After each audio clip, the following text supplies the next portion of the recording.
Okey, ini adalah gambar rajah lengkap lah macam mana endocrine tu berfungsi dan sebenarnya apa maksudnya, apa yang ada dalam sistem endocrine ni. Okey, dalam sistem endokrin ni sebenarnya terdiri pada kelenjar-kelenjar tanpa duktus. Kelenjar-kelenjar tanpa duktus. Apa itu kelenjar tu apa dia? Nanti kita akan tengoklah. Kita akan ada dalam buku ni ada gambar-gambarnya, kita akan tengok. Nanti kita akan bincangkan.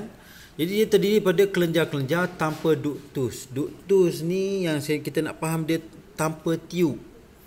Ni kalau kita nak faham, macam setiap benda dia mesti ada orang kata tiub dia nak tiub dihasilkan di sini dan dia dimasukkan. Itu dikatakan tiub.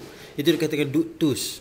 Tapi untuk yang kes kelenjar untuk endokrin ni dia tanpa duktus. Maksudnya dia dihasilkan di sel. Sel dihasil ni terus masuk dalam saluran darah macam tu. Itu dimaksudkan dengan tanpa duktus. Okey. Kelenjar endokrin ni apa fungsi dia? Mengkoordinasikan aktiviti dengan bergerak balas terhadap rangsangan daripada persekitaran. Contohnya yang tadi ni lah, yang mana kamu jumpa ular contohnya. Ular nak kejar kamu. Apa jadi mula-mula sebelum kamu jumpa ular tu apa jadi? Jantung kamu berdegup dulu nanya, terus degup kan. Sebenarnya tujuan badan kamu adalah untuk apa? Untuk pam darah dengan lebih banyak ke otot-otot kamu supaya boleh melarikan diri dengan lebih laju. Okey, itulah fungsi sistem endokrin.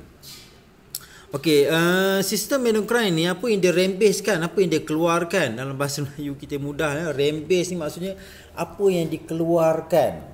Tu rembes kan. Rembes apa yang dia keluarkan, iaitu hormon. Sistem endokrin ni dia akan keluarkan hormon. Hormon ni apa dia punya fungsi dia? Fungsi dia lah apa? Merangsang fungsi tisu atau organ khusus. Dia rangsang di sel-sel ataupun tisu atau organ untuk apa?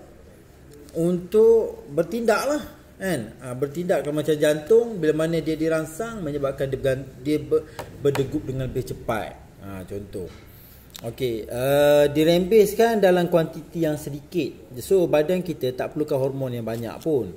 Cukup kalau bila mana kelenjar tu keluarkan sikit je kan. Terus dia akan masuk dalam darah, dia akan pergi ke sel terus membuat dirangsang oleh hormon tersebut.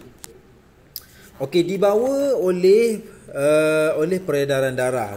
Bila mana dia dah masuk ke peredaran darah ni, dia akan terus pergi mengalir. Darah kita sebenarnya mengalir dengan laju. Darah kita mengalir dengan sangat laju. Sekiranya kamu contohnya sebagai bukti yang kamu cut dalam bahasa Melayu kamu terpotong pisau kan ke tangan kamu ni di hujung jari tu. Apa tengok? Darah tu mengalir dengan cepat Itu padahal di hujung tangan tu dah di hujung-hujung kamu punya salur darah. Bayangkan kalau di pertengahan kalau kamu terpotong salur darah yang utama ni, dia punya laju dia memang cepat lah. Jadi selaju itulah sebenarnya kamu punya hormon ni dihantar ke sel organ sasaran kan. Bila mana kemudian macam organ sasaran kita ni sebenarnya apa ada? Dia mempunyai reseptor sesuai yang boleh mengenal dan bergerak balas terhadap hormon yang tertentu. Jadi organ-organ ni dia ada reseptor.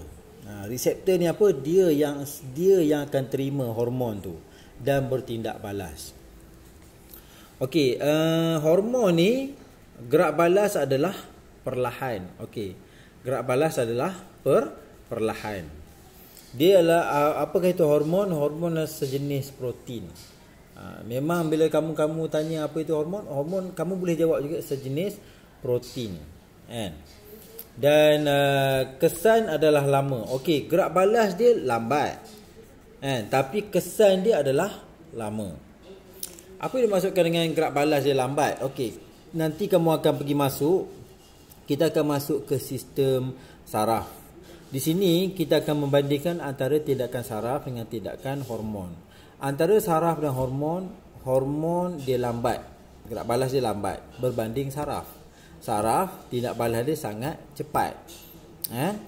Tapi kesan untuk hormon ni dia memberikan kesan yang lebih lama berbanding saraf.